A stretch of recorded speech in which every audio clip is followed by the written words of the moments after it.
This is a good way to mix up your training, give you something slightly different to deal with while still working on good mechanics, good sprinting. And it can also help inform you as to what is optimal for you when it comes to your stride length and your stride frequency.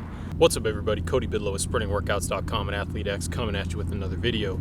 Out here at the track today, I want to talk a little bit about how you can find your optimal stride length.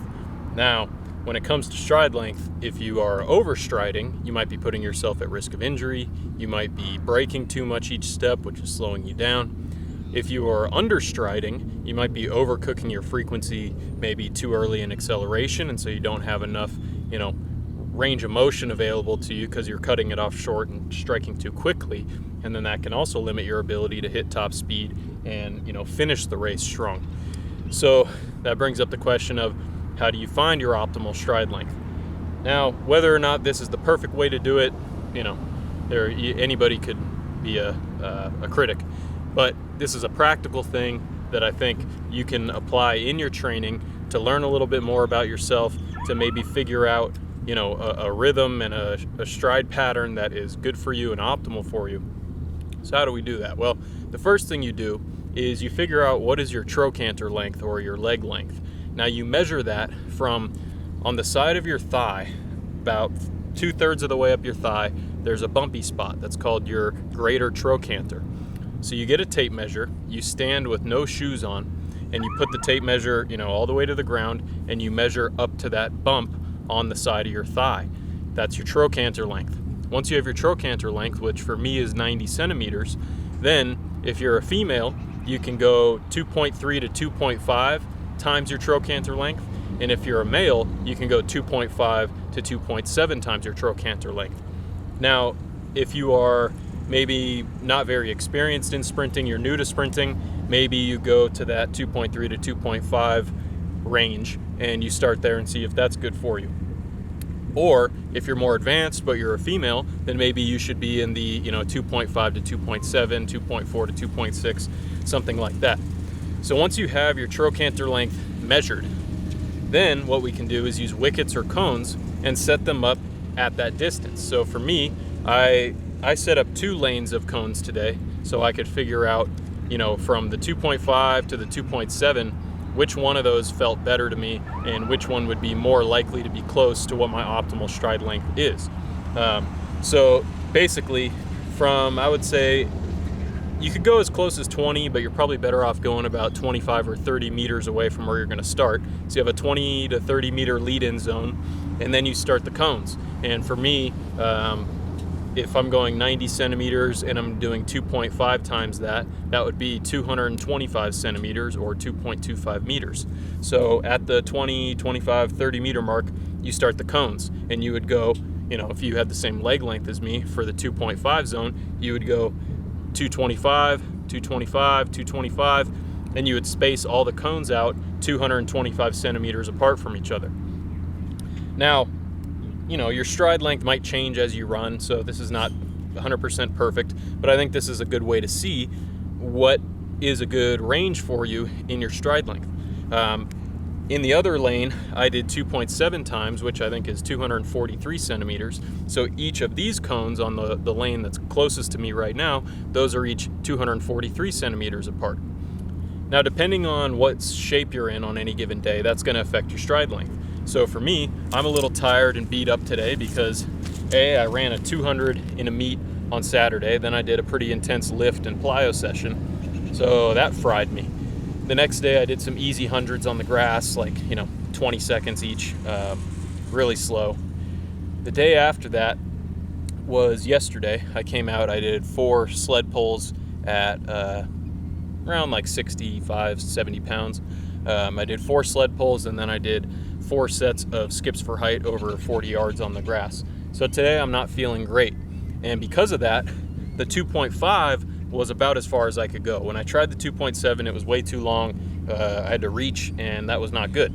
We don't want to reach, we don't want to overstride. So this, speaks to the point that you probably want to do this type of, session on a day where you feel really good, when you feel really fresh, and you can run as fast as you can. Because if you're fatigued If you have any, tissue issues like a sore spot or a tight spot, that's going to limit your stride length, and so it's going to disrupt finding your optimal stride length. So today for me is not the best day to do that, but I thought it was a good time to at least try it out, see how it feels, see what my stride length is on a day where I'm not feeling that great, and also, give you guys something that you can add in your training and try out, and you can try this out on a day where you feel really good.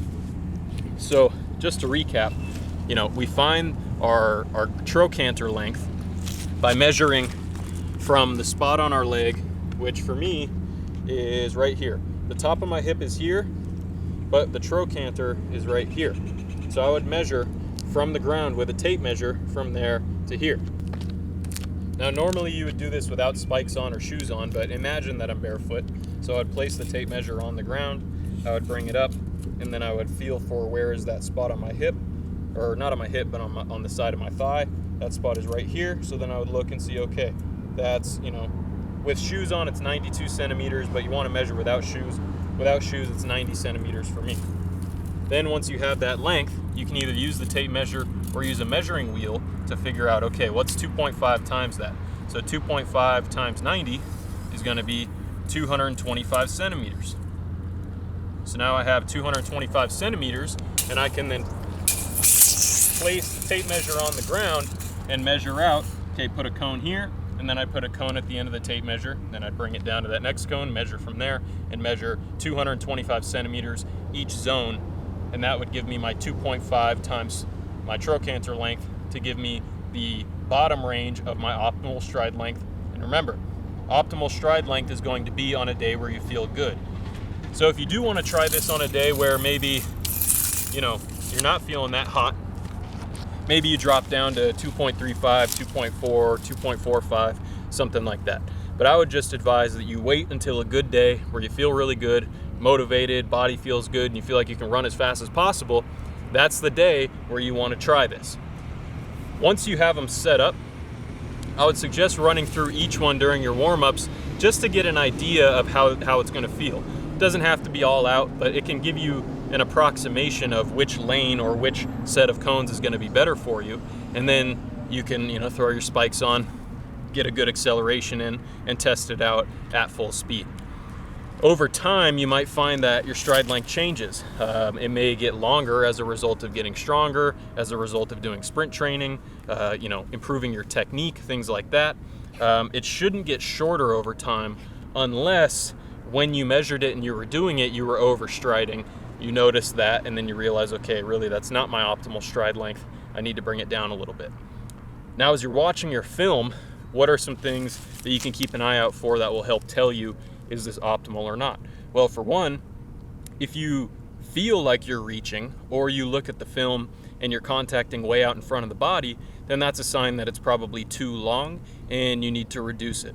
On the flip side, if you're cutting your range of motion off,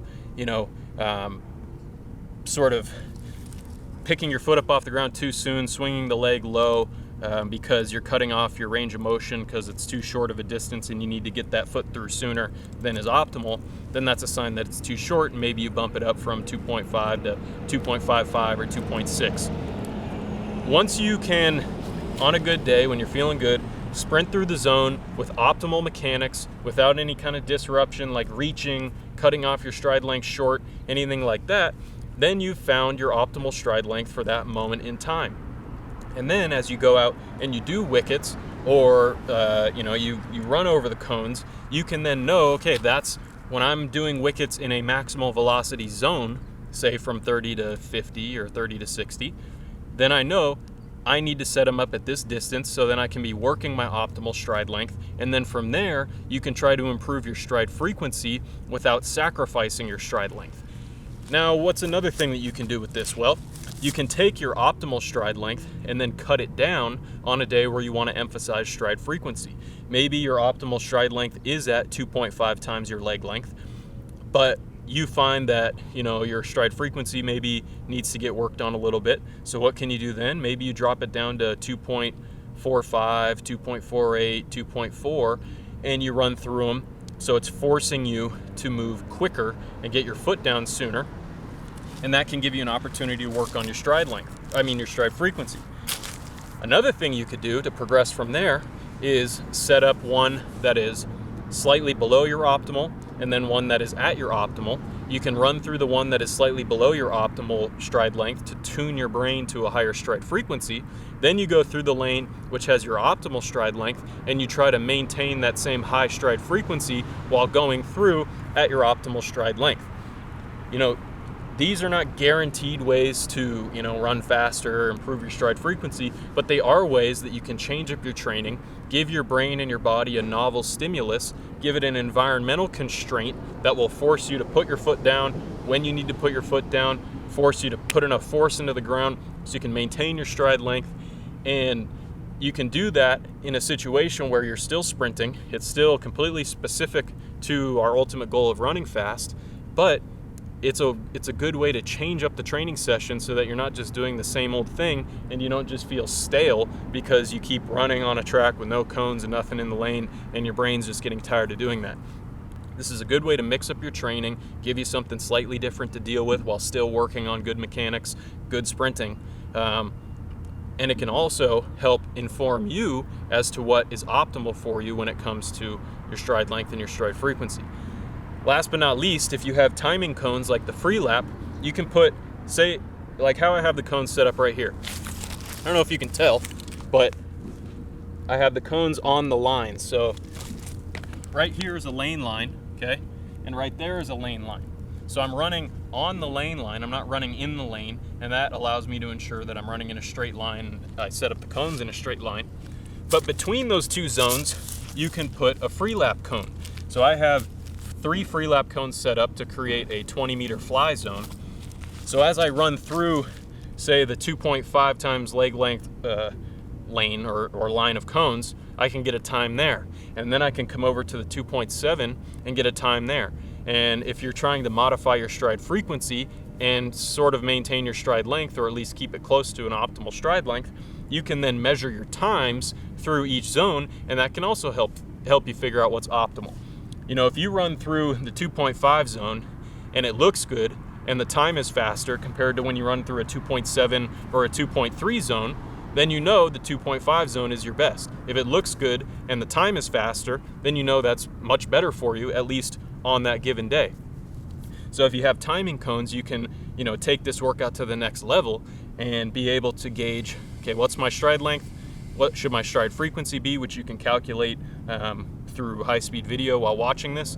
Like watching yourself sprint, you can time your stride frequency, your stride length because of the cones. And then if you have a time that is tied to a certain stride length and stride frequency, you can then learn what is optimal for you, and then you can start working that into your program so that you're training that optimal stride length and stride frequency in your practices in a measurable way, so that way you can hone that as a skill, stabilize that skill, and then when you go to compete, you'll have a better opportunity to operate in an optimal way rather than, just never knowing what's optimal and being kind of all over the place. If you can use the cones in your practice to sort of set in your brain what is an optimal rhythm, you can then learn that. That can then become a subconscious thing that just happens when you sprint without trying. And then if you have proven to yourself that that's optimal for you, you can be confident when you go into competition that you've worked an optimal pattern, and that might help you run faster. So consider using this in your training. Think about how this might help you, how it might apply to you, and consider doing it. All you got to do is measure your trochanter length, multiply that by either somewhere between 2.3 and 2.7. Set up a couple lanes of cones, try out different measurements, see which feels best, see which looks best on video, see which gives you the best time, and then this is my optimal stride length right now. And over time, if you then outgrow that stride length because you get stronger, great, now okay, my stride length has improved, I can measure that, and that's something you can take note of in your training and account for with what you include in your training. And I think the more that we can hammer in optimal mechanics, optimal stride rate, optimal stride length, the more consistent we can be in competition, the more likely we are to set good times when we go out to compete.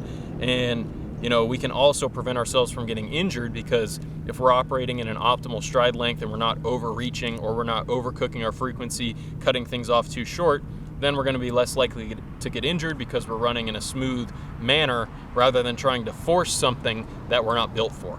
So hopefully this gives you guys some ideas, gives you something to try out in your practice when you're feeling good next time you go out to train. But that's all I got for you guys right now. This is Cody Bidlow of sprintingworkouts.com. I will talk to you guys later. I'm out.